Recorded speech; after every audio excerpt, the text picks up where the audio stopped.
from the ghetto, the hood messenger, let them know hell's close. Black burial, the devil in a black cloak. Street gospel, light up the tempo. Sword swing, killer live from the ghetto. The hood messenger, let them know hell's close. Black burial, the devil in a black cloak.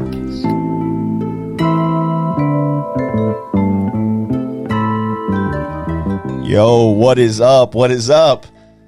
Welcome to the Street Gospel Podcast. I'm your host, Dave One, and we are back, with episode number 16. If you caught episode number 15, we had a guy running for California governor, Major Williams. So that definitely was a great podcast, great insight of what's going on in California. A lot of stuff going on, right? So definitely, if you haven't checked out that podcast, be sure to check it out.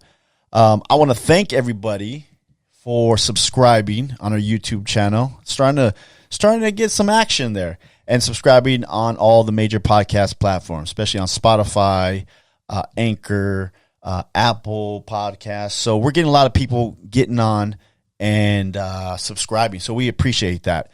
But today we have a special guest. Very, very, very, very happy to have this guy on. I've known him for a long time, but I got to play some music for the intro.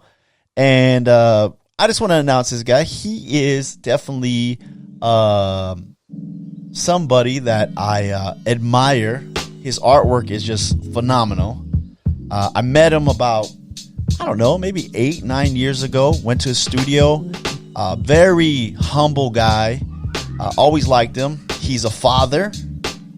He likes sports. There's a lot of things about this guy a lot of people don't know, because he kind of keeps a low profile on the gram. But he's about his business. We're going to get into all that. But this dude, graphic artist, graffiti artist, talented artist all the way around. He can do it all. Letters, characters, wild style. Everything. So I just want to welcome to the Street Gospel Podcast my man Maxx242. What is up, Max? What's up, Dave? Thank you for that intro, man. You make me sound like important. Like I'm like, man, that sounded great. I'm like, can you write that down for me? That was amazing. Everybody that comes to the podcast always tells me, what the heck? I had one guy who was like, bro, I thought I was coming out to fight, man. You got me hyped. Yeah, everybody's like, exactly. What the heck? But hey, man, people come out here to my spot. They spend their own time out here, making it out here, being on the show. I appreciate the time. And I appreciate you coming out, man. I appreciate being invited. My first podcast. So we'll see how this goes. That's what you told me. I was tripping out on that when you said that. I would have thought you've been on a couple podcasts. Have they asked you before? The only person that asked me before, I think I had mentioned, is this dude Jacob Donnie, tattoo artist out here. Is the only one that I think that has asked me. I can't remember. Maybe there's somebody else, but it's the only one that that I can recall. Right. I think all the time. I was like, who can I have on? It's always, it is a battle. I'm not Joe Rogan, so people are not hitting me up to be on my show. Right. I wish. You're Joe Rogan to me, man. You're a good dude. You're a good dude. Thanks, man. But it is tough to get people out of. So when I get somebody out here, I appreciate it, man, because it is a little bit of a haul sometimes, and I appreciate people's time. Thank you. Same here. But getting to you, man. Like I said in the intro, we met 8 or 9 years ago. A friend of mine said, hey, have you checked out the Black Book Sessions? Right. And the Black Book Sessions, for everybody out there that don't know, it was kind of like an art show, a place where you can bring your black book. And a black book is what a lot of graffiti writers bring when they meet each other. And they meet each other and you sign each other's black book. It's tradition. It goes back as far as graffiti goes back. You hit up my black book, I hit up yours. But Maxx was doing a show called Black Book Sessions. It was at a studio in Riverside, and a friend of mine told me, hey, you got to meet him. So I see this guy comes out the back, and he says, hey, I'm Maxx. I said, what's up, man? So we started talking, hit it off, and I think we've been friends ever since, right? Yeah, we've been friends since then. I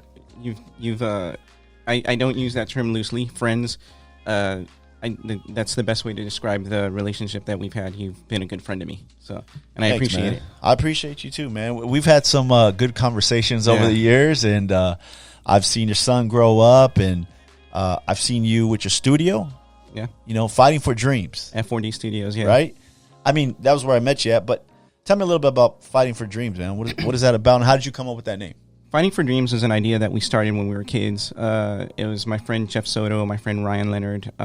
We were friends from high school. We were graffiti writers. So like when you're younger, like you try to belong, you try to fit in, you try to find your place. Some of us come from broken homes, and we're just trying to find our family, I guess, our street family or whatever. And right. So those guys were my friends, and we had a graffiti crew. And as we went on, I realized that we all had our own struggles, we all had our own fights, and we all had our own goals, which is where the name Fighting for Dreams came from. We got together and we were fighting for our dreams, and that was in 1994 that we started doing that. And it started there as like a little graffiti crew type thing, and it was something that I kind of held on to through the years. And when I finally got into a position where I could kind of go my own way and have an art studio, I just figured it was the thing to be called is F4D Studios, Fighting for Dream Studios. We don't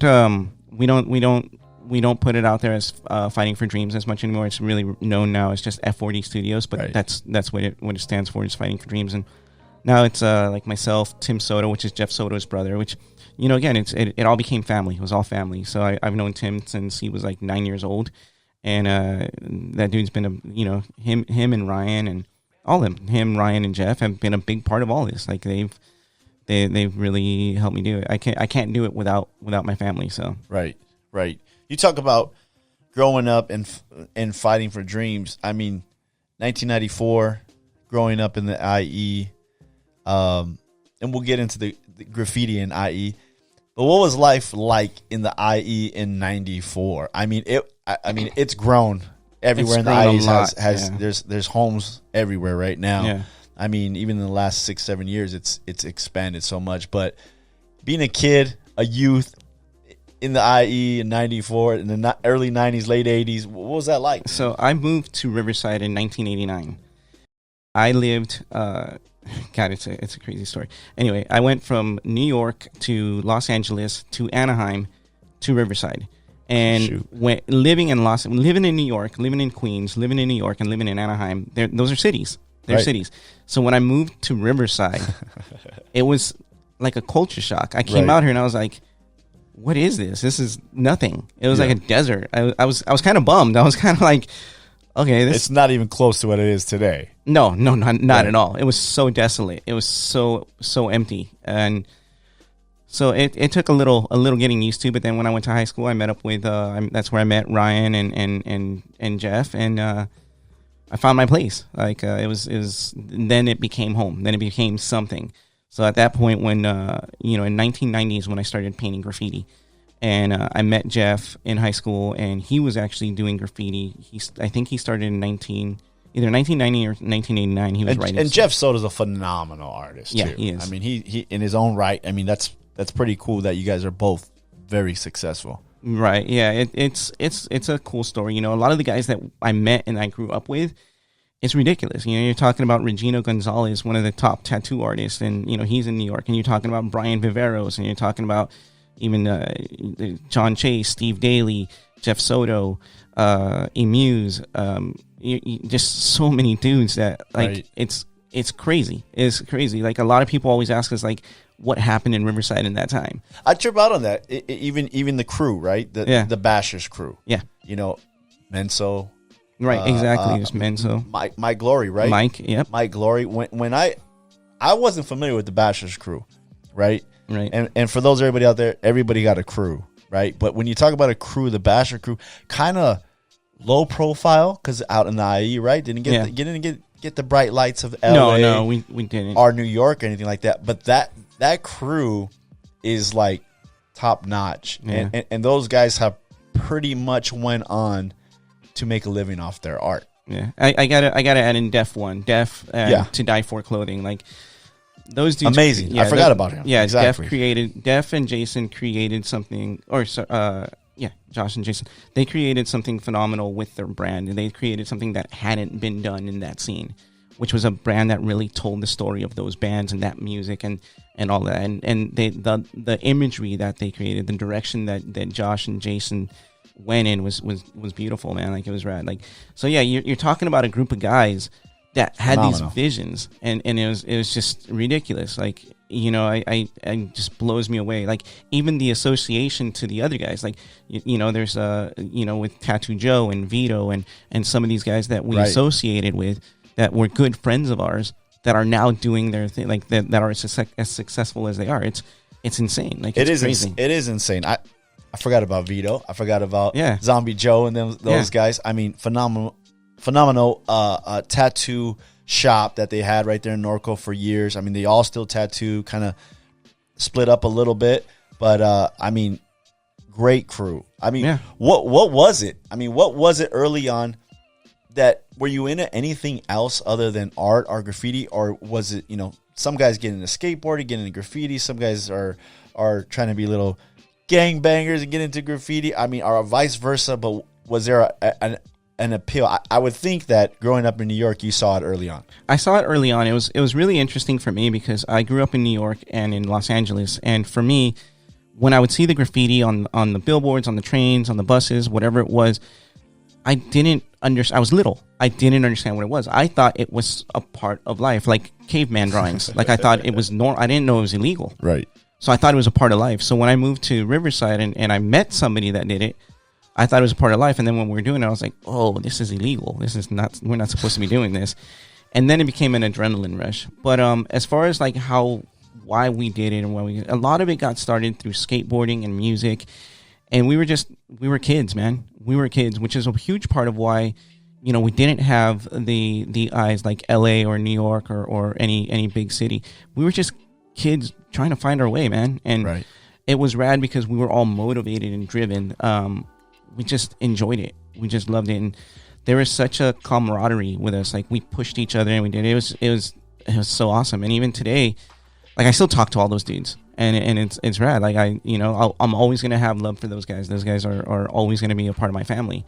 But yeah, it was just we were hungry, man. Like, there wasn't a lot going on for us in our lives. Like, a lot of us came from broken homes. A lot of us, we were hungry, and we weren't given a lot to start with. So it's what really fueled us. It was like, you know what? It doesn't matter what we have. It doesn't matter what we were given. We're gonna go get ours. We're gonna do ours. And it was just this, I can't even explain it. It was just this drive.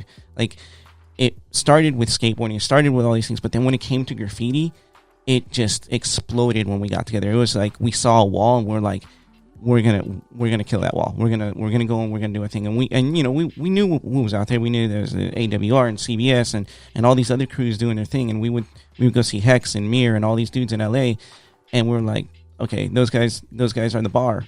And we're gonna get there, and we're gonna do it, and we just fighting for those dreams. Yeah, we wanted it. We wanted to do it, and anytime we stepped into your yard, and it's still the same today. Whenever we step into an area where there's graffiti and we're gonna paint, our goal and our thing is like we're gonna paint the best wall here.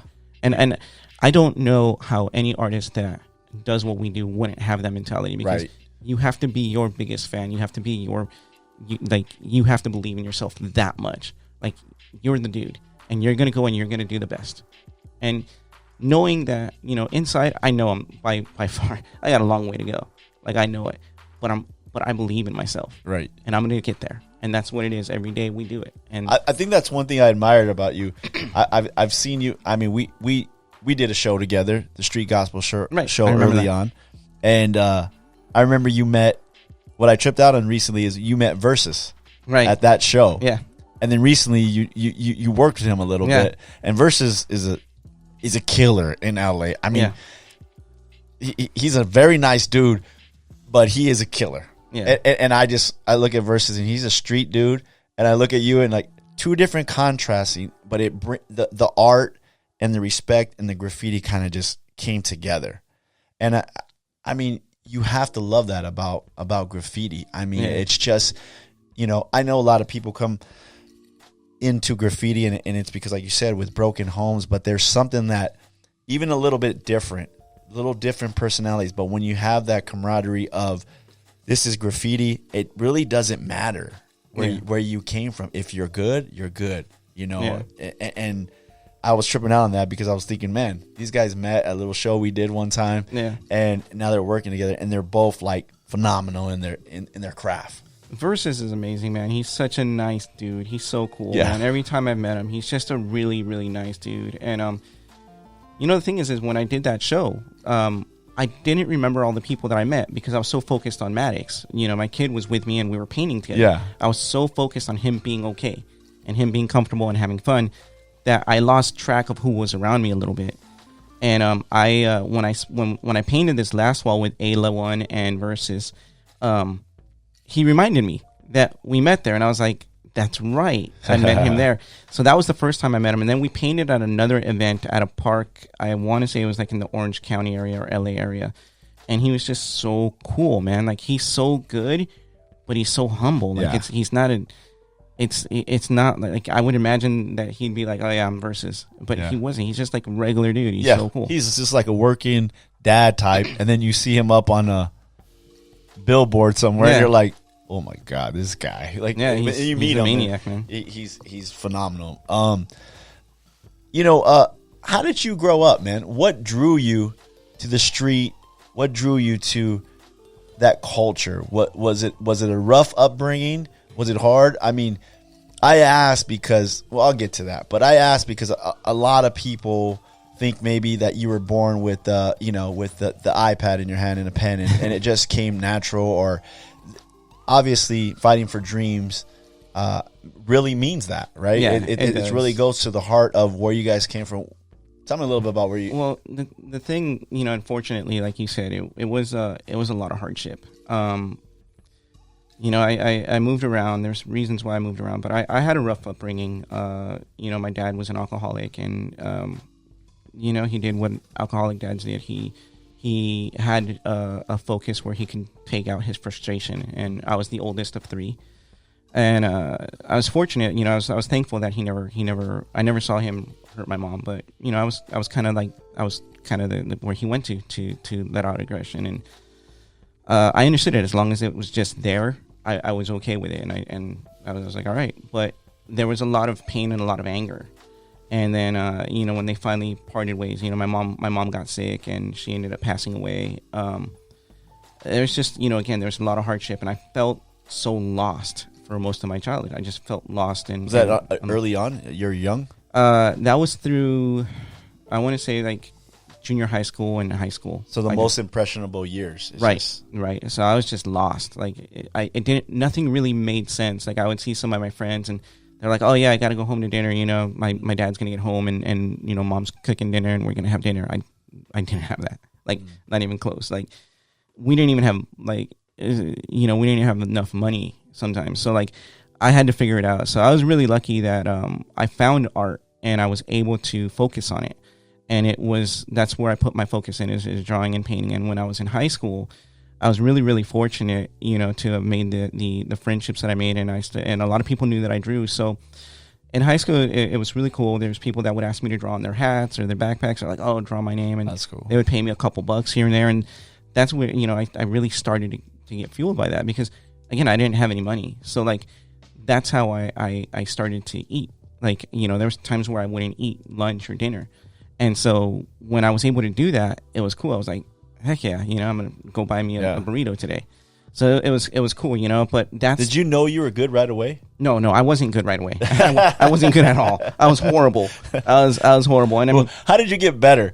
And the reason why I asked this is because in the era of YouTube, Instagram, social media, you know, you can look it up and, oh, okay, that's how he does that style, or I like this style.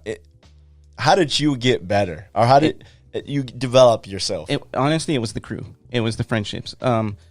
We check ourselves. So, like, you know, even to this day, like, we have a little group text. And, like, if I don't paint or do something that's up to par, I feel, like, ashamed to even show it to them because they're going to call me out on it. So, like, yeah, you know, it's that. But at a certain point, you know, I understood it. And again, I would see dudes that I admired and looked up to, and I'm like, I'm going to get there. I'm going to do that. But, you know, It didn't hurt hanging out with Jeff Soto and Brian Viveros and pushing each other, Def and Steven, and that didn't hurt. Like that little crew right there is amazing. I could only imagine you guys coming up. Dude, we would get together and draw, and many times all of us, Regina Gonzalez, we were all in a circle drawing, and we came up and we were doing that, and you know, they were just so good, and it was like, you know, Jeff Soto and Brian to me were definitely the guys that had harnessed their talent early on.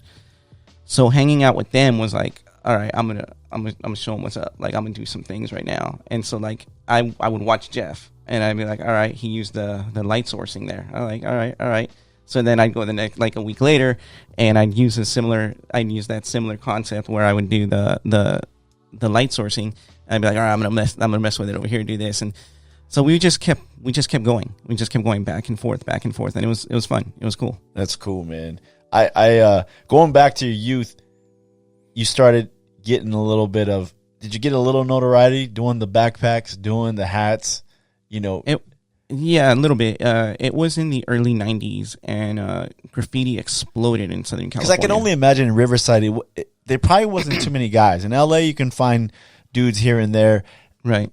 Hey, this guy on this block, this guy on this block, this guy at school. I really can't imagine in Riverside that there was that many people doing it back then. No, there wasn't. We weren't exposed to a lot, like at all. You know, we looked at books like spray can art and subway art, and those are kind of like our Bibles at a certain point. We were looking at those. So a lot of our graffiti early on mimicked New York graffiti, because that's what that was a lot of New York graffiti. And it wasn't until we were old enough to start driving. I think Ryan and Steven were the first guys to have cars and licenses and all that. And we started going to LA, where it like blew our minds. I remember the one time that really like my mind just exploded was in 1991. I want to say I got accepted to a college thing to go to CSSSA. What is that? California State Summer School for the Arts, which was at I think it was at Cal Arts. Oh, wow. in Valencia. So Jeff and I went. We thought we were awesome. So we went to that summer program, and it just blew our minds. We met Laps from AWR. We met Ralphie from PI. We met like just ridiculous artists that were like on point with what was going on. So it just opened up my mind like immensely. Right. And I met this kid from the San Jose area. I can't remember his name. Awesome kid, man. And it was just such an eye opener. And from there, we just started going, all right, there's more. There's more. Yeah. And it just drove us even more. Like we just started learning and picking new things up and just adding it to our arsenal. It's so cool because a lot of people get to that position and meet a few guys, and they may be like, man, we suck. Right. But it seemed like you and Jeff were like motivated, like, okay, we're going to get there. Like, this is going to be us. We're going to be doing it for the Riv. Right. Yeah. You know, Jeff is one guy that, he is really, really strong with Riverside culture and arts in Riverside. He's a teacher now at RCC. Nice. And, that dude is phenomenal. He's just really well rooted. Like he's a good dude, and just he's all about it. And so yeah, it was something that we could never let go. I mean, Riverside was home. Even to me, like I haven't lived in Riverside probably in 8 years. I haven't lived in Riverside, and Riverside still feels like home to me. Right. Your studio's still there, right? We don't have a physical studio anymore. Okay. We work from our respective homes. So we don't, the overhead on the studio just became really rough. Yeah. So we just were like, we don't even need to do this because we weren't a retail shop. Right. We do all our sales online. So it didn't make sense. So Tim was good, and he was like, dude, I got this. And Tim took the ball and ran with it. So nice. He's a huge part of why the studio is what it is today. Tim has really, really done it. And, but yeah, there's no studio right now. But again, the Sotos are there, and my friend Ryan used to be in Riverside. Ryan to me became like a brother to me, like fully. Like he was a dude that a lot of like my business ventures, I guess I should say, he was there. He was the backbone. Like he was the reason I was able to do it. So, but he recently moved to Texas, actually, which it seems like a lot of people are. Unfortunately, yeah, man. I mean, can't blame him. I mean, you know, what are you going to do here? You know, Yeah, but going, I remember Jeff, when I first met Jeff, like, Jeff Soto. And I think I took Cam. So I had Camo. We went down, and I remember I wasn't really familiar with Jeff's art, right? Right. And I was kind of like, okay. And so Cam had his black book, and Jeff drew like this dude and this water tower. It was I have it somewhere in the files here, but within like I could say like seconds. Yeah. And I think it was like all one stroke. Yeah. Like it went from the guy's head to his body to his arms, a line on the ground to this water tower, and I'm just like, yo, this dude, you know, like, so that crew is just crazy good.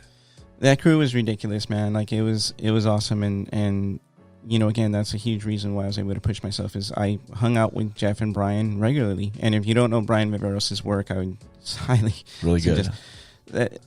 I guarantee you've seen it. Like he's a dude that you've seen, and you might not even know it, but that dude is. But I remember seeing Brian and Jeff draw, and like you said, it was so second nature to them. It was just like, there's a thing and a thing here and a thing here, and it's just like, what? What? And it's so, crazy. So the outlet that you had early on was art. Yeah, it was.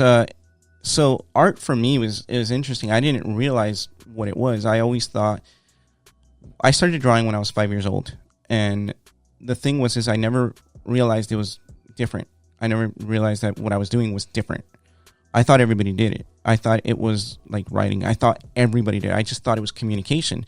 It made sense to me as a little kid. I was like, oh, let me.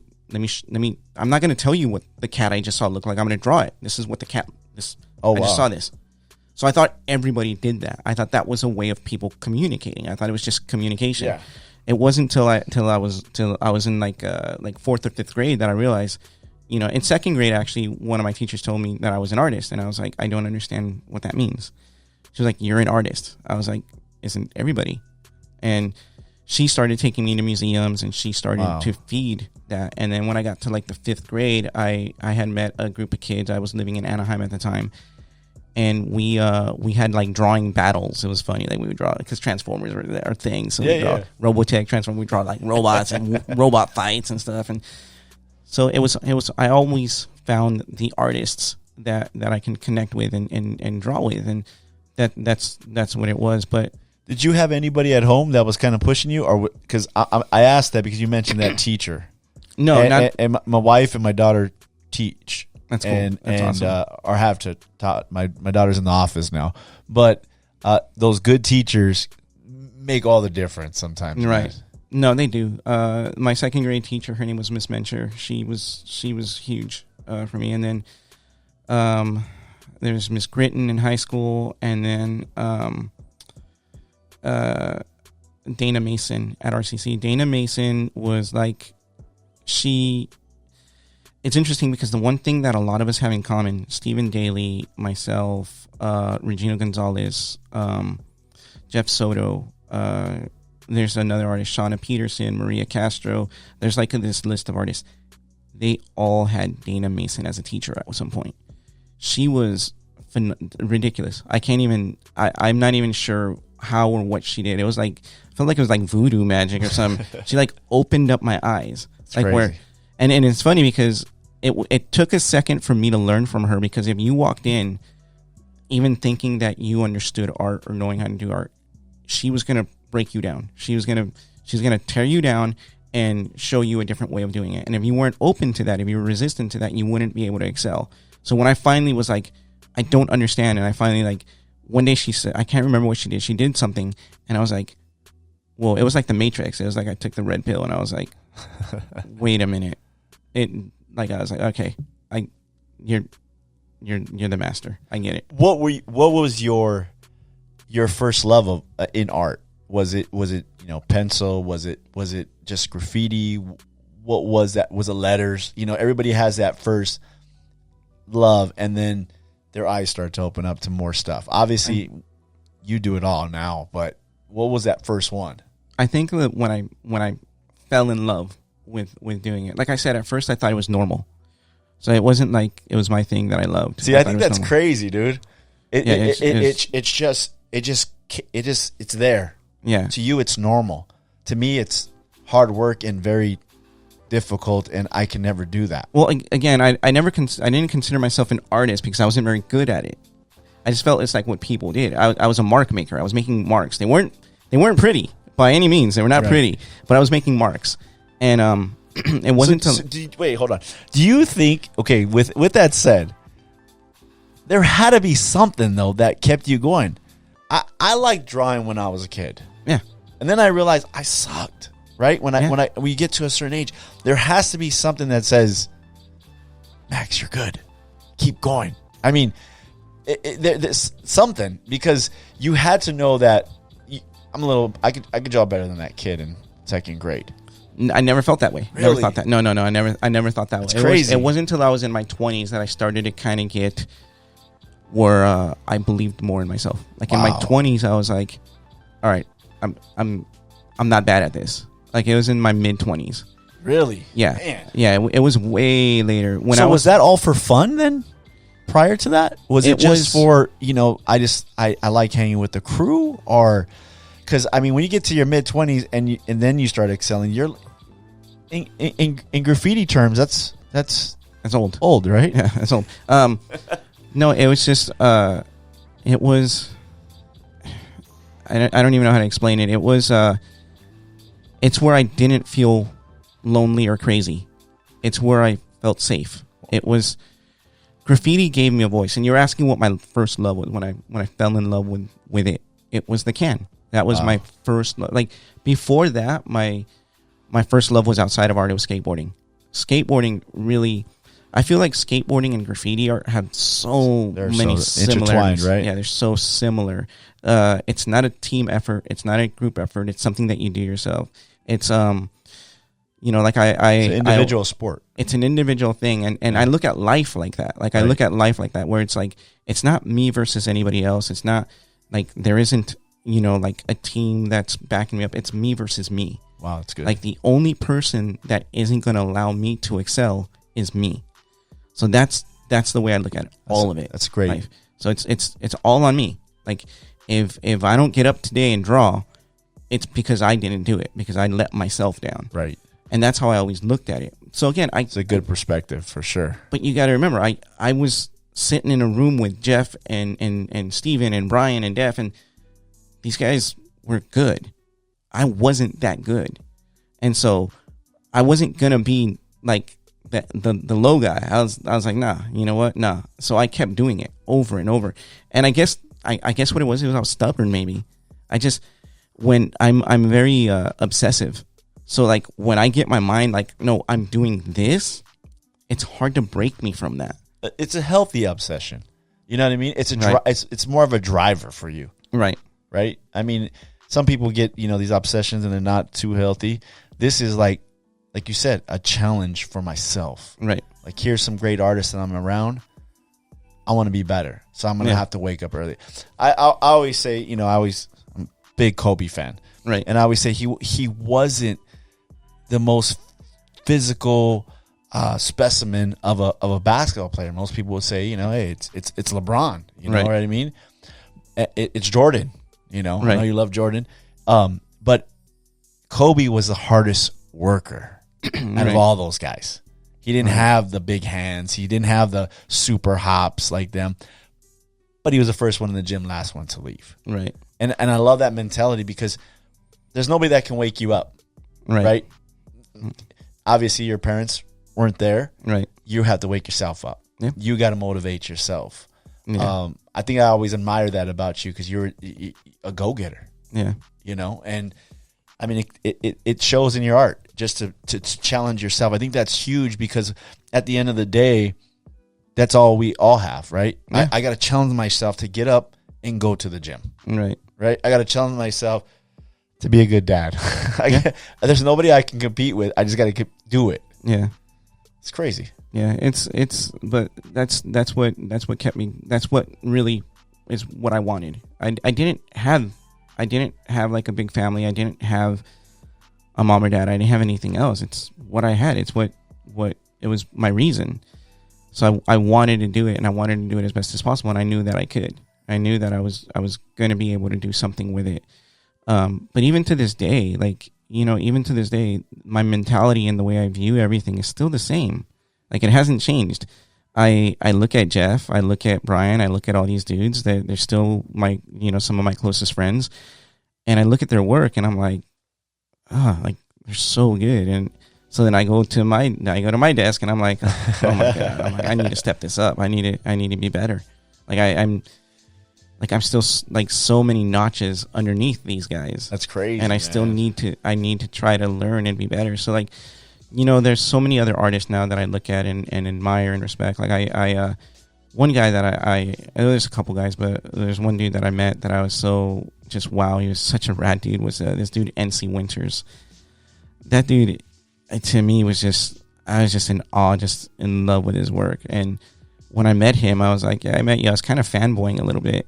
And he was like, Max, what's up? And I was like, wow. I was like we're like, this dude just, and like, we became friends, and that dude is just rad. So like, I look at his work and I look up to him, and you know, there's other examples of that. You know, I think my biggest one though was my association with Todd McFarlane. Are you familiar with Todd McFarlane? So McFarlane, I know Cam knows him really well. So McFarlane, for those that don't know, he worked for Marvel Comics, and he recreated Spider-Man. So Spider-Man in the 80s and 70s, he had the little small eyes, you know, these little small eyes. Well, now the big-eyed Spider-Man that you recognize and see today, that was created by Todd McFarlane. And then while he got his own Spider-Man title to draw and recreate, he created a character called Venom, which everybody knows now. So he was the creator of Venom, and then he left Marvel and started Image Comics and created Spawn.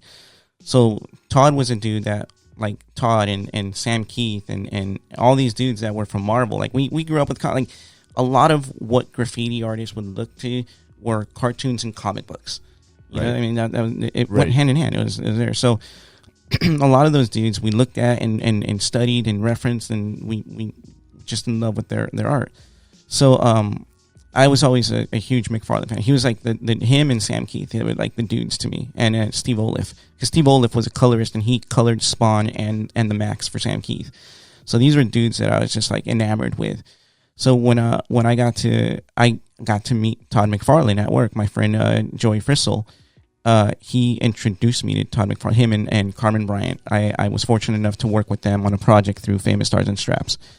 So I worked with them, and I met Todd, and Todd and I became friends. It was the weirdest thing. It was the most surreal thing. So you're following this guy, looking up to this guy all these years. Yeah. And then you meet him.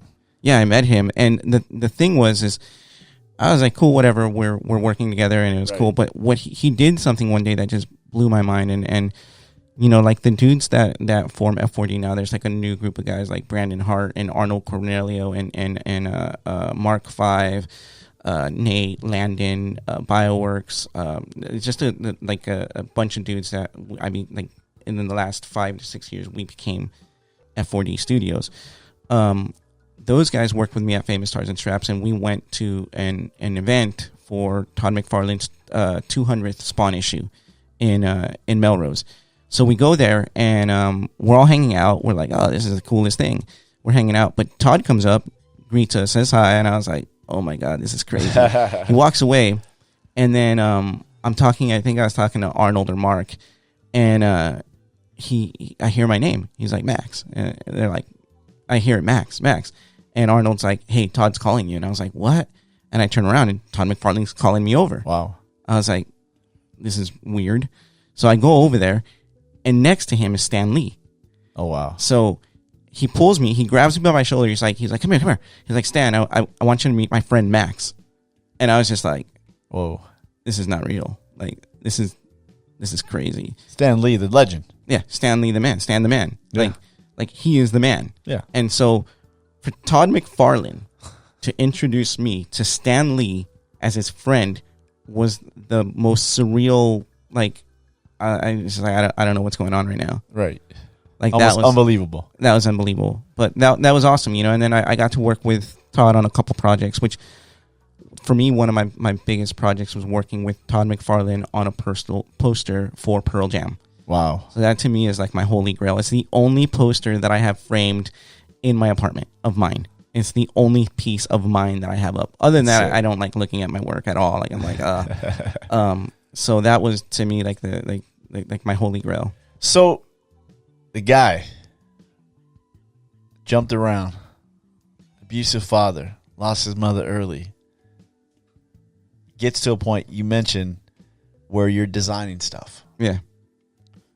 How did you jump from graffiti guy, building a reputation there, and then getting to the design? And I'm jumping to the design now because you brought it up with the famous Stars and Strap. Right. When I met you, the craziest thing about when I met you, and I met Tim too, right? Famous Stars and Strap, long time worker there, guy there in charge. What I tripped out on is I was, like everybody else in mid 90s and stuff. Yeah. I had a lot of cool, famous shirts. Right. When I met you, I realized that all the shirts that I had, you designed. Right. Which was crazy to me. One of my favorite shirts was the Virgin Mary famous Stars and Strap. Yeah, that's an old one. Yeah, I was just like, Maxx designed this shirt. This is insane. Yeah.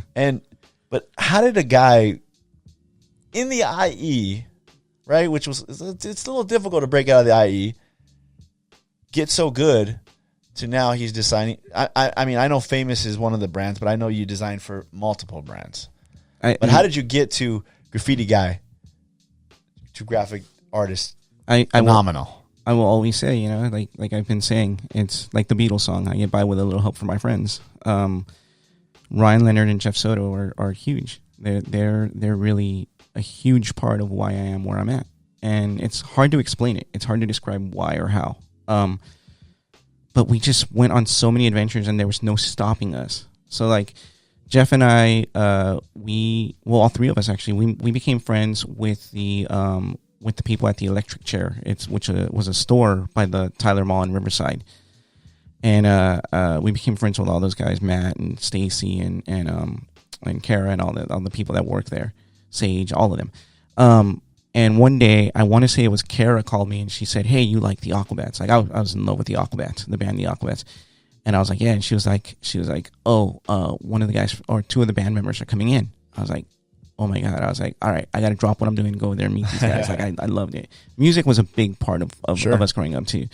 So I ran over to there and I met somebody that became very, very big in my career, which was the drummer of the Aquabats, Travis Barker.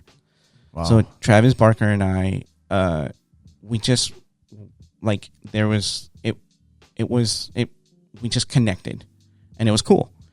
So Jeff Soto and Ryan and I, we did a show, and my friend Henry, we did a show at the UCR barn. I think it was called Beneath the Empire. We had Risk come out, Slick. We had all this like awesome artwork from these artists that we admired and looked up to, and I told Travis about it, and Travis was like, "Yeah, I'll be there." And Travis came by. And so like Travis and I kind of met, and we would stay in touch every now and then, and he joined Blink-182. So when he joined Blink-182 in 1999, so two things happened in 1999 that were huge for me. One was Ryan opened up his own print shop, which I did the graphic design at his print shop, which was my first step into being a professional artist, was working with Ryan at the print shop.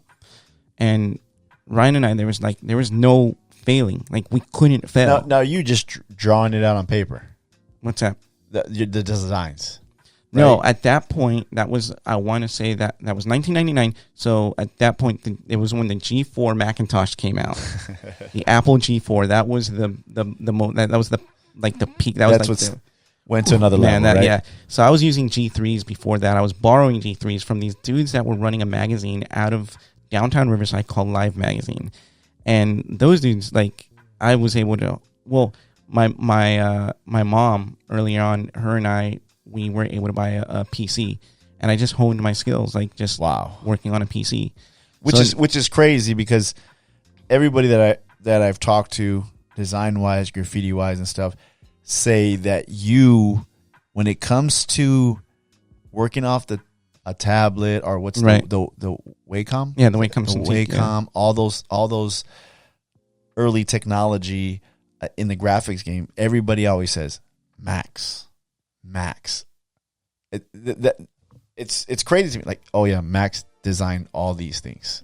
That's Maxx. I could tell that's Maxx, and so many different brands. Right. So when you say that, I'm just like, that's crazy that you made that transition, like like that. Yeah, it was, again, it was a lot of help from Ryan and Jeff and being able to, like, Jeff was the first one out of our group to get a Macintosh. It was before the G3, actually. He had a Power Mac. Him, and then these dudes that own a print shop in Riverside called ID Activewear, Richard and Ralph Cordova. We went to high school with them too. So they were very positive in what I was doing. Again, it was all affiliation, connections. Wow. We're all just friends, man. Like, it was all of us just, and that's the biggest thing is, I see a lot of, it's crazy today, like, social media, man, is so nuts, but I see a lot of things that, that say that's like you surround yourself with people that are going to feed you or whatever. Like, I see things like that. And that is the biggest truth there is. Right. Surround yourself with those that believe in you and that you believe in each other. And that's how you're going to grow. If you don't have that circle, if you don't have that, it's going to be hard. It's going to be rough. And, I was very fortunate to have that. I was super fortunate to have that. After I met Travis, he started that brand, Famous Stars and Straps. And my friend Eric was, he was working at Travis's place one day and he was like, come through. And I went through, talked to Travis, and he hired me. And I was the first in-house artist at Famous Stars and Straps. And then from there, I met, shortly after that, before that, I met Risky Kelly. So I was working freelance with Third Rail Clothing with Risky, which to me was like an icon. Risk is an icon, man. Right. Like, that dude, right. He was one of the dudes that revolutionized West Coast graffiti. And through Risk, I met OG Abel. To me, like, when people talk about digital art and digital art and that, Abel changed the game. Yeah. Abel was the guy. Yeah. And Abel, I give Abel a lot of credit because when I was working at Third Rail, he came in one day and he was so freaking cool, man. He came in and we talked and I was like, dude, like, I don't know how you do what you do. And he was like, oh, I can show you what I do. I was like, what do you mean? And I had all the Third Rail files there. He did a lot of work for Third Rail. So sat down and he showed me what he did. And the thing with me is I retain information. So, like, if you give me a grain, I create a beach. So, like, if you give me a grain of sand, it's like giving me a beach. So, like, I was like my mind just, like, it was expanded again. And Abel was so nice and so cool about, like, sitting down with me. And it was rad. And Abel and I became friends. Through Risky, I met Mr. Cartoon. I met Bobby Tribal. I met all these dudes that became huge pieces of my career. Me, and then from Risky, I met Travis Barker. But the way that I met Risky was interesting because it was Ryan and I at the print shop. We went to a convention called ASR, Action Sports Retail, that used to exist. This was, how brands were selling to PacSun and Hot Topic and all these stores. So we knew about this. And so we were like, dude, we need more business, and we need the business that we want to be into, which was working with these cool dudes that we knew. Yeah. That we knew of, I should say. So we knew about ASR. So we went to ASR and we went from booth to booth, and we knew Risky did Third Rail. So we went to Third Rail and we waited for Risk, and we had our portfolio, we had our business cards, everything. And Risk looked at my portfolio and was like, what are you doing tomorrow? Literally, what are you doing tomorrow? And I said, it depends. Why? He was like, come to the studio. And like that, I went to Third Rail. Everybody that doesn't know Risk out there, icon legend. Yes. And he's telling you, come to the studio tomorrow. Yep. I mean, Risk was huge back then. Risk is huge now. Yeah, I mean, it's huge now, of course. Yeah.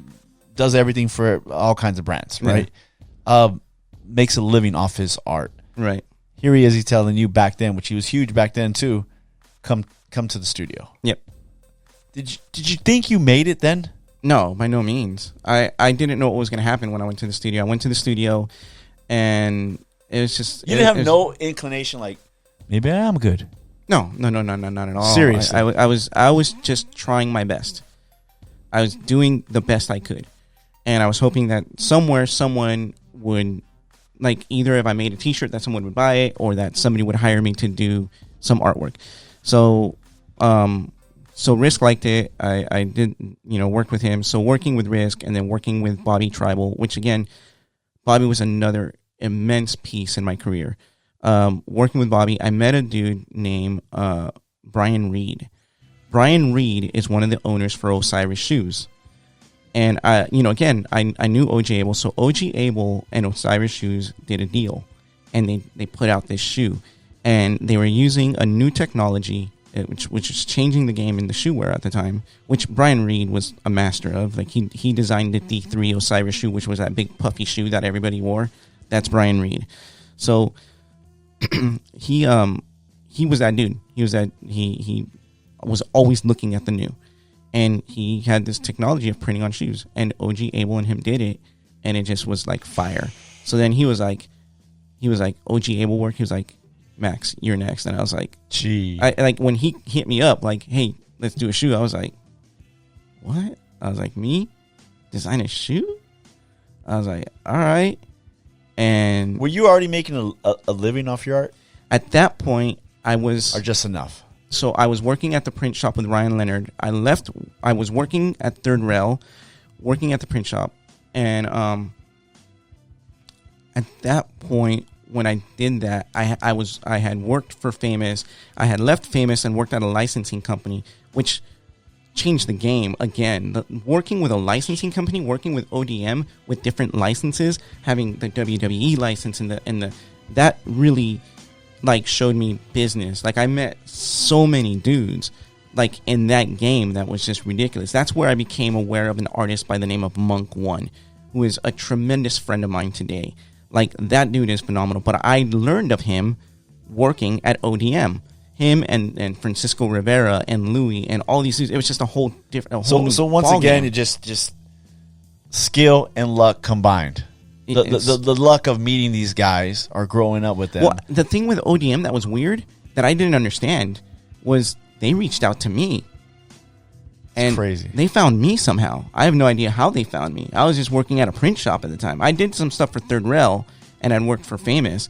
I had no concept of what licensing was. And licensing, about 5 years ago, like, was the thing. Like, that was...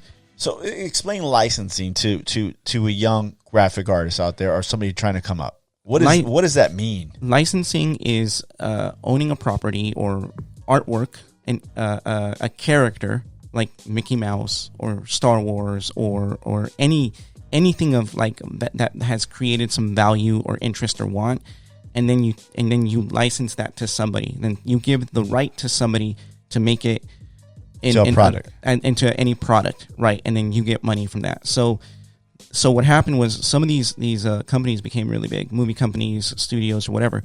So they weren't. I mean, they're good at what they do. They're good at making movies, or they're good at making music, or they're good at making whatever it is they do. And so they're not good at making merchandise, though.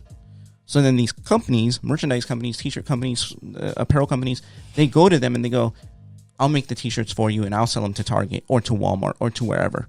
That's a licensing company. Wow. They took properties, these entities, licensed them from the owners, and then created the merchandise and sold it. So I started working for a company that licensed artwork. So one of the biggest properties that they owned at the time was Orange County Choppers. It was a TV show. Yeah. So I was really lucky because I got in. Dudes like Francisco Rivera and Dyer and all these dudes were already creating artwork for them, Arnold and Mark. And I got in, and I was really lucky. I was not that good. Like, I was pretty bad at it.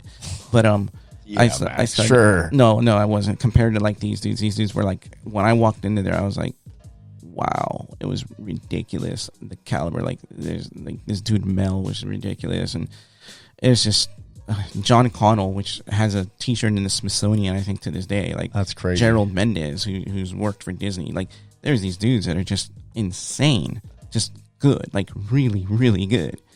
And so I met these dudes, and again, it was time to get better. It was time to like again sink or swim. It was like I'm either I was faking it. I was like, yeah, I can do this. No, I couldn't. I was not as good as those guys at all. But I had to learn fast. Right. If not, I wasn't going to be there very long. So I was just like, dude, I have to learn. I have to do this. And I would digital airbrush day and night. I would not stop. Is that part of your makeup? I mean, it sounds like you just realize, like, I'm not the best, but I'm going to work harder than everybody else. You have to. That's exactly it. Like, I have to. Like, because there's a lot of guys that sit back on their laurel a little bit. You know, I made it. You know, hey, I'm part of the crew now. I'm working for this licensing company.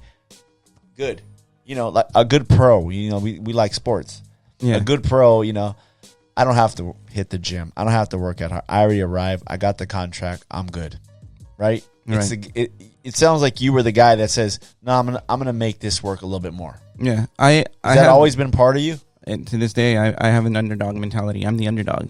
I'm not the big guy by any means. I'm the underdog, but I'm gonna keep going. It's crazy that you say that. Because, like I said, everybody I know graphic artists that tell me Maxx is super dope, dude. I'm telling you. There's so many guys that are good. There's guys that I look up to, you know, and like I've said, you know, there's just so many guys that are just good, like really ridiculously good. And so to me, I'm still trying to figure it out. I'm still learning. And, you know, I've met the right association, the right friendships, and they've really helped me. It's really that's huge. That's huge for anybody, man. You get in the right circles, you get in the right thing with the right people. You pick up from them, you learn from them, you challenge them, they challenge you. Now you're Maxx, and people come to you. You've designed so many things, toys, concert posters, work with so many people. Is there anything you haven't done? You know, I mean, when I see like posters, I see your posters. I'm doing this for this concert. I mean, 311 and Pearl Jam and some of the biggest bands and designing shoes and designing clothing for some of the biggest people. Is there anything? How do you stay motivated? Because is there still something you want to accomplish? Is there still something you want to do? Like you still say, hey, man, you met your idols, you work with your idols, and now how do you keep shooting? I just want to get better. I just want to get better at what I do. It doesn't, like, the canvas is irrelevant. I'm thankful for every new canvas that I get, whether it's a skateboarder, a shoe, a toy, or whatever it is. I'm thankful to do it. I would love to do more of all of that, but I just want to get better. You know, like I again, there are so many dudes that are on top. You know, like Urban Aztec just created like this awesome Wolverine piece, and I'm like, wow, that was awesome. Like, I want to get better. I want to, you know, dudes like Jonathan Wayshak, even Jacob Donnie. There's just so many dudes that are good, like just really, really good. I'm like, man, like I have so much more that I want to do. So that's one big thing. The second big thing is my kid. My kid is a huge thing. Like, you know, I talk about Ryan and Jeff and all these dudes, but my kid has become my best friend. He's 12 years old. He's here with me right now. You know, he came with me. We drove out 2 hours to do this, and he's just a rad kid. And I want to help him grow now. Like, it's his turn, and I want to see him grow, and I want to feed him. So like what I had with all my friends and what I was given, I want to give to him. So that's like one of the biggest things. That's a motivator for you. Right. That's one of the biggest things. Even more so. Yeah. How is it being you know, I know your son goes back between his mother and you. How is it being a father like that? You know, is it difficult balancing fatherhood, career, you know, trying to be that dad in all aspects, but you know, he does go back and forth with you guys. Right. Is that tough? It's not, the back and forth isn't tough. He, like, I ask him all the time, like, how do you feel? Like, how do you feel about doing this? He was like, oh, it's fine. His mom and I work great together. That's good. We communicate, and we have created a lot for Maddox where he's good. So whether it's at her place or my place, we have given him whatever he needs. So like for me, like even if he needs something at his mom's house and, you know, it's not something that she can do at the time, I'm like, dude, don't worry, I got it. It's not about her or I or any emotions or anything between her and I, which I think are long, like any negative emotion or feeling or idea is long gone. Like we have a great friendship, her and I. So right now, it has nothing to do with any. There's no pride there. It's all about him. Is this a priority of your son? Right. So he is the priority to both of us. So that's where like it becomes easier. So we're able to create what he needs for him. You know, Right. like he's a great kid. Like he got straight A's last semester. He made the honor roll, which we have to go to tomorrow. And Nice. so like, you know, we're doing all these things. Like I think it's tomorrow, but we're doing all these things for him. The balance is tough, not him going back and forth, but being a dad and being like working as a professional artist is really, really tough. Because, you know, I want to be a decent father and be like, all right, you need to eat right. It's easy for me to order Uber Eats every day. That's easy. But I don't want to feed him crap every day. So we go to the market, we go to the farmer's market, we get all the Right. produce and the groceries and try to feed him correctly. But Right. it's hard. Let me ask you this, Max, and this is a big thing for the podcast, man. And Yeah. and I always say the if I could describe the podcast, it's coming up. Right. You know what I mean? Coming up. And you mentioned, and I say this for the people out there that are fathers. And obviously you mentioned that your dad was abusive and it was rough growing up with an alcoholic father. There's a lot of people out there that come from those situations and use that kind of as a crutch, Right. or to be blunt, an excuse why they're not a good father. Right. How did you overcome that? Because I think that's one of the things that we talk about on the podcast is that overcoming. Hey man, I didn't use that as an excuse. I'm gonna be the best father I can be. I have a weird mentality as to where like no one's actions or words are going to define me. Nobody else's actions or words are going to decide my actions. I'm going to decide who I am. And I'm going to be the best I can be at whatever it is that I take on. I took on fatherhood. I chose fatherhood. I mean, we all know how kids are made. I chose that. So whoever it is that I'm with or whatever, I know how kids are made. And I choose that. And I accept that responsibility and that accountability. And so to me, I chose to be a father. I chose to be a father for him. So it's not on him. It's on me. So I have to be present. I have to be there 100% for him. I have to be the best I can be for him. So it has nothing to do with my father or my upbringing. It has nothing to do with anybody, what anybody has done to me, who I decide to be, who I'm going to be today and who I'm going to be tomorrow. I don't understand that, to be honest. Like, I don't understand, like, oh, well, this is what happened to me, so I'm going to do this. Like, that's not how it works. Right. Like, just because somebody with an LA hat down the street, like, told me I was a loser and told me all kinds of things, is going to mean that I'm going to take it out on you because you're wearing an LA hat. It's not how this works. Like, we have to understand that whatever anybody says or anybody does to you is because they have their own demons and they have their own challenges and they have their own fights. No matter how much it hurts you, it's not about you. They're dealing with it. It's about them, their own challenges in life. So what they say or what they put onto me or how they hurt me has nothing to do with me. I choose how to manage that. I choose how to understand that. So, you know, I understand that my dad had a lot of challenges. He had a really bad upbringing, and I understand that. He still did not the right thing for me. So what my relationship is with him is what I chose it to be, because I needed to get better for myself and I needed to grow myself. So he's not present, but that's irrelevant to what I'm going to do for my kid. I think that's huge, man, because a lot of people use, you know, their situation as a crutch.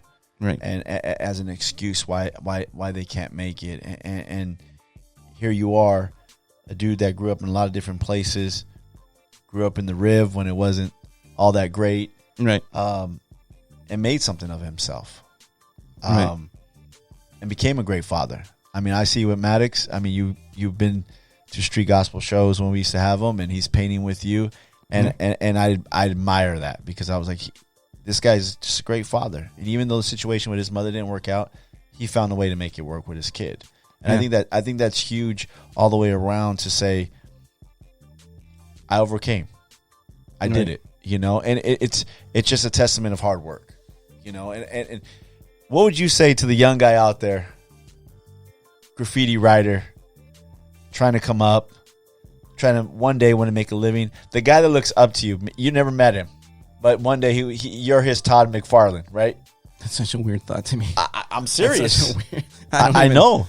But there's a guy that's looking up to Maxx and saying, you're his Todd McFarlane, right? And he's saying, I want to be like that. What do you tell that young guy? I mean, what do you say? I mean, I've seen plenty of kids when I went to your shows, Black Book sessions, and they're in line or they want to get something signed. I've seen you at Designer Con signing stuff, and people are buying your stuff. It's got to be crazy. But what do you say to the kid that you're his idol? I don't. It's weird to me because I'll never, like, if they say that I'm their idol, I'll be like, dude, I'm just a regular dude. I'm not an idol, man. But if I was to give any advice to anybody, I just try to remind people that we have the power. Like you, me, we have the power to decide who we're going to be, what we're going to be, and what we're going to do. And like you said, a lot of people utilize things as a crutch, and it's easy. It's really easy to hold pain. It's really easy to hold that anger and dislike or hate or use that and be like, no, I'm hurt, and just stop and be like, I'm not feeling well today because I'm hurt or because of whatever. It's really easy to do that. That's easy. But to understand how to manage it, how to control it, and not let it define you, that's work. That's not easy. A choice, right? Yes, we all have that choice. My wife says that her thing is she says, I choose joy today. Right. You know, she says, whatever way I wake up, she wakes up today, she says, I'm choosing joy today. I'm not going to let anybody derail my joy today. Right. And that doesn't mean that she's not going to have a bad day sometimes. Sometimes things happen, right? Yeah. Yeah. But a choice. I love that you said that because it is a choice. How do I want to wake up today? Am I, the way you wake up, what's your thoughts, what you're thinking about, how you motivate yourself, it is a choice. Yeah. You know, people ask me all the time, like, or they tell me, they're like, I wish I could do what you do. And I tell them, if you drew for 20 years nonstop, you wouldn't be able to do what I do. And to me, that's the truth. Or you would be close to it, or you would be at some sort of level of it. Do you think art is like that? I always say, like, there's certain sports, right? Mm-hmm. I associate a lot of things with sports. Right, of course. But there's certain sports that I feel, bowling, golfing. Right. I know I'm probably dissing these guys that do those sports. I feel if you practice those sports enough, right, give it a good 10, 15 years, you're gonna be good, right? But I always feel like there's certain things like basketball. There's certain things you have to be a great basketball. A boxer, a fighter. There's certain things. I would feel like an artist, there is some certain things that you have to naturally have to be great at it. It's tough because even with basketball, even with baseball, even with these sports where it is a huge advantage to be 6 foot tall or taller. Yeah, you're right. Like if you're 6'7" and you have athletic ability, it's going to be a little bit easier for you. Well, a lot easier, right? Right. But even Kobe, even Michael Jordan, these guys, what you don't see is the 16 hours a day that they worked. Right. Because even if you're giving just a little bit, even if you're giving that, because it is a little bit when you really think about it. Sure. Like in the big picture. Yeah, you have some talent. Right. You get something. You're not going to be Kobe. You're not going to be Michael. You have to be obsessed. You have to be in love. You have to want it more than anybody else. And nothing is going to stand in your way. Not one thing. And that is exactly where I've been. So you would say that your talent is more on the hard work, grind every day for 20 years, 25 years, right? Every day, more than it is straight talent.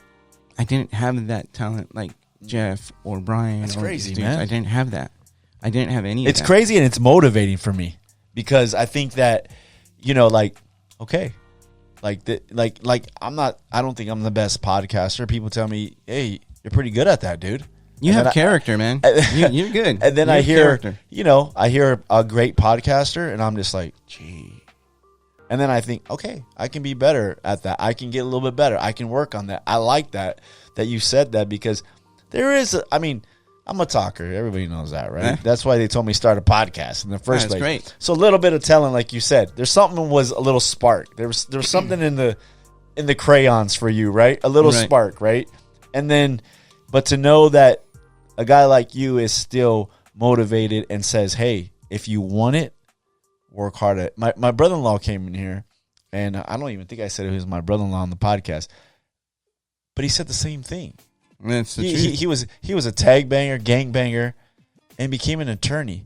And I go, how? And the funny thing about that is I told him one time I should have been a great attorney. And I was probably like already 40 years old. Right. And he goes, why can't you? Yeah. And I go, what? And he goes, why can't you? Yeah. You can be one. Yeah. And after I was like, he goes, you just need to work hard. Apply yourself. Get down to it and do it. Yeah. You'd be great. And I was like, what the heck? So that's very motivating for me, man. And I think that's very motivating for a lot of people out there, because that goes with everything, right? You want to be the best skater, get in the street, practice every day. Skateboarding is a good analogy. I love skateboarding, but the thing with skateboarding is that you have to be willing to be in pain for it. I talked to Damon about that. I was like, bro, off the podcast, I was like, and Brian Sumner, I'm like, I couldn't be a skateboarder because I fell off a couple ramps and I hit myself pretty bad, and I cracked my tailbone, all this stuff, right? Mm-hmm. And I was like, this is not for me.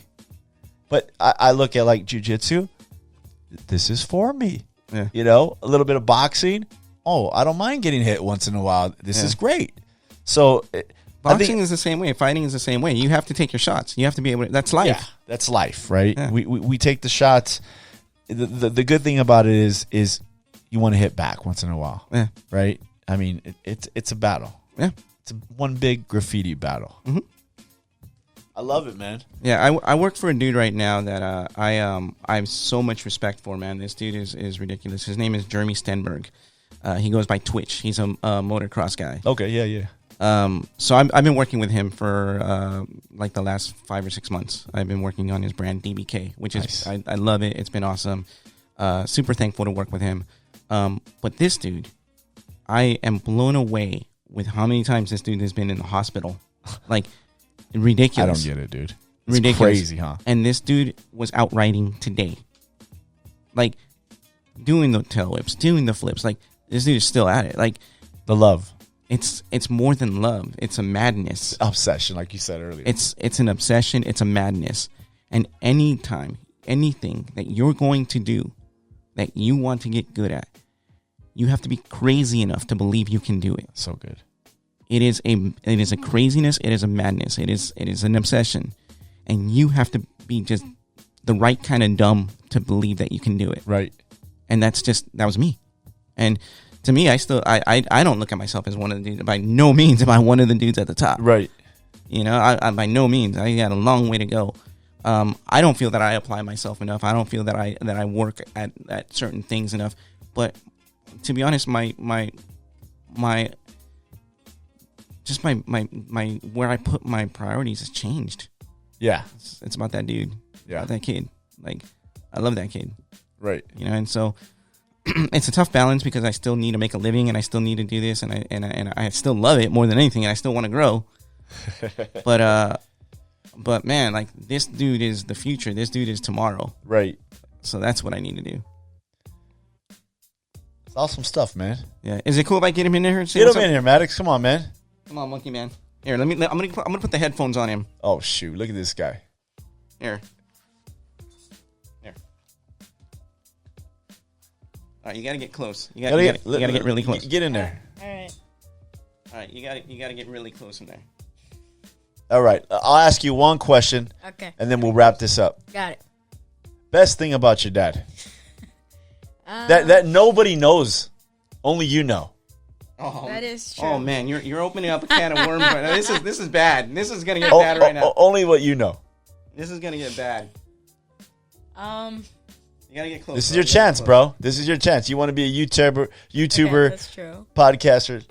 Come on, you can't be shy. You can't be shy now, man. Look, I'm just trying to think of something. All right. I'm a bad cook. Well, my chicken is too dry. What? Say it. No, you just say nothing but the truth. Hey, that's a good one. And sometimes he goes too far. Hey, he's truthful. That's good. All right. Got love for you, man. Let's wrap this up. Thanks, Maddox. Yep. Very truthful. Sometimes the truth hurts. But you know what? When I was a kid, I wanted to be a basketball player and thought I was going to make it to the NBA. My dad told me, you're not tall enough. One time I wanted to box. And he's like, nope, you started too late.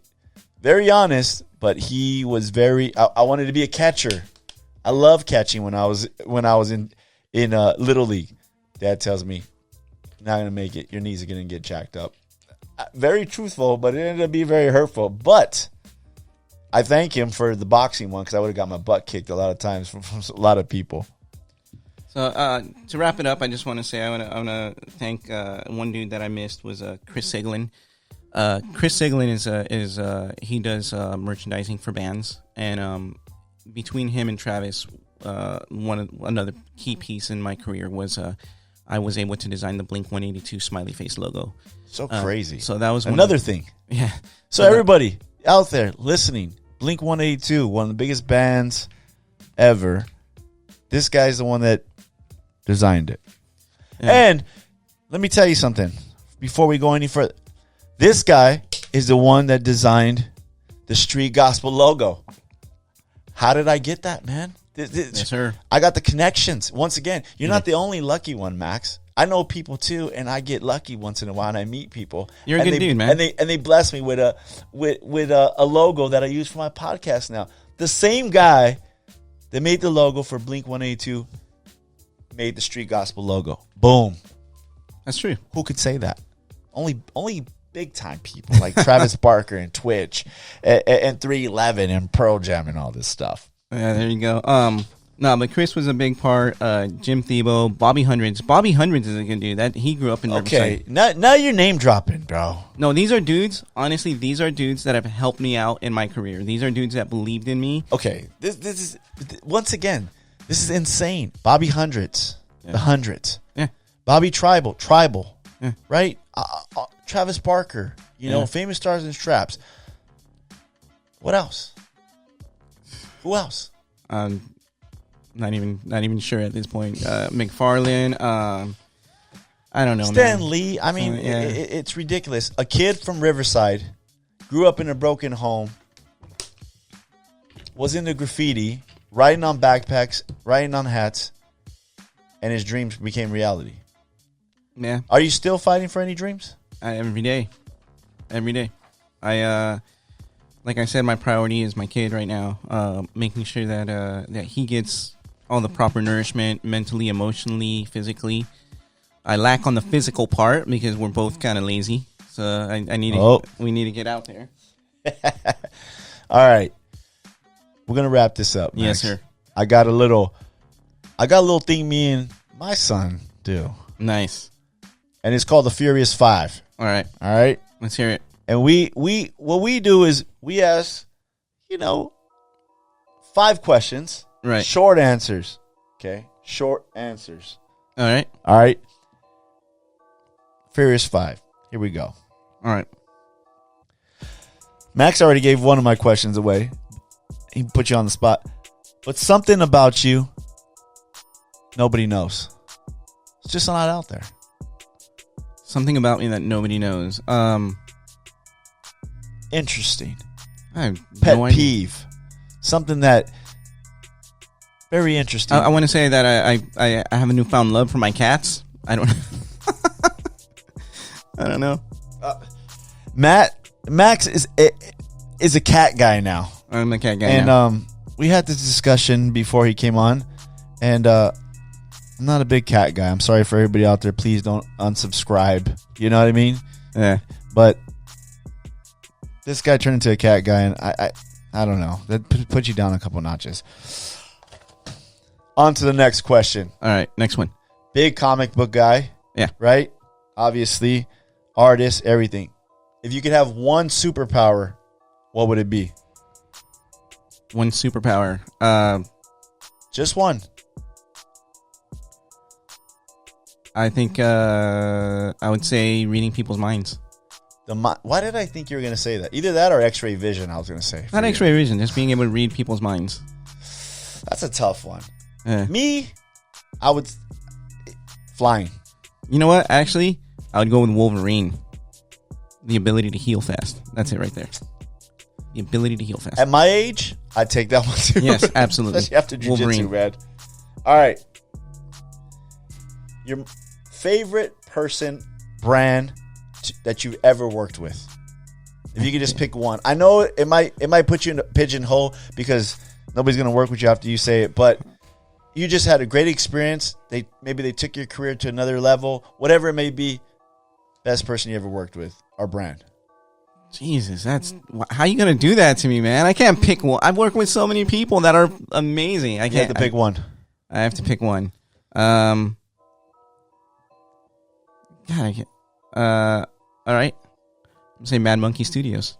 Mad Monkey Studios. Maddox's Studios. Yep.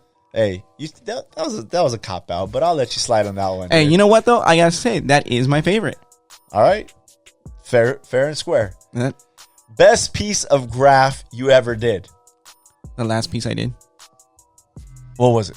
I did for the audience out there. this like sci-fi mech piece with Ayla 1 and Versus. That was it. Yeah, that was it. Some reason it tells me you seem like you'd be a guy that your last piece is always your favorite Exactly. piece. Yeah. Is that what it is? Yeah. Well, pretty dope. because it really is. It truly, really is. Like the Right. last piece I did was truly the best piece I've done. Wow. Not bad. Number 5, last one. Okay. Any project in the world that you can get, you automatically got it. You just pressed one button and you got it. What would that project be? Oh man, I can't even say. I don't know. Dream project. You want to know one of my dream projects? Yeah. And it happened was to work with Metallica. Really? Yeah. How did that come about? Again, I'm going to have to give the credit to Chris Siglin. He got me started in the poster game. And from him, I started working with Mike Dolan, who's another big part of my career. And just doing posters for these guys led me from... It became word of mouth from there. People started looking at who's doing posters, and my art came across their desk, and they liked it. And they're like, yeah, you want to do a poster for Metallica? And I was like, yeah. Yeah. Was that the first band you did? Was Metallica? No, the first band. This is crazy. The first legit concert poster that I did, the first legit one, was Pearl Jam. Wow. Like it wasn't even like there wasn't even a startup. Like it wasn't like I did one for my homie's backyard band. No, the first legit one was for Pearl Jam. It wasn't like a little flyer or nothing like that. You drew on and so that would come to the party. No, exactly. So I did 2 posters before that, but they weren't actual like a concert poster. So the actual first one that I did was for Boxcar Racer, which was Travis and Tom DeLonge's band, which I love that band, Boxcar Racer. So I did a poster for them. And that's wild. I know this is supposed to be a short answer, but I'm gonna tell you this just because it will kind of give you an insight onto who I am and what I believe people should do. So I was working with Travis, and he tells me we started this band Boxcar Racer, and they asked me to do the logo. So I did the logo for their band Boxcar Racer. That was it. That was the only job. I went home and I drew a piece. I painted a piece for Boxcar Racer. I was never asked to do it. But Travis and Tom were right there. I can talk to them. So I went and did this painting, came back and said, hey, I want to show you guys something. And they go, what? And I show them. They're like, oh, that's nice. Like, we should make posters out of that. Wow. And so that's the thing is I do what I love, and I love what I do. It's not about money. It's not about a career. It's not about like how high you can get or whatever. It's not about being the best or anything. I just do what I love, and I love what I do. That's crazy, man. And that was the first poster that I did for a band. It wasn't a concert poster. It was for Boxcar Racer. That was the first poster that I did for the band. Second one was for Blink 182, which again, it wasn't a concert poster. It was a poster for one of their tours. It was just a Blink 182 poster. But the first actual concert poster I did was for Pearl Jam through Chris Siglin. That's insane, bro. Dang. Hey, thanks for coming through. Maddox, thank you for coming through. Maddox is the dude, by the way. Appreciate He's it. the man. Anything you want to shout out? Anything that anywhere they can find you? Maxx242 on Instagram, Maxxer242 at Instagram, or Maxx242.com, Maxxer242.com. That's really it. F40 Studios. F40 Studios, again, it's about the brothership. It's about like the crew. Go out there and check out some amazing artists, man. And you know, Big Bad Tim is running that thanks to him. So Thanks, man. Hey, thank you for coming out. All right. That's going to conclude this episode of the Street Gospel Podcast, number 16, with Maxx242, the creator of our logo. So check him out. Check out his art. You've probably seen it. You just didn't know it was him that designed it. I'm telling you, he's done everything. Thanks, man. So appreciate you. Appreciate everybody out there. And we out. All right, later.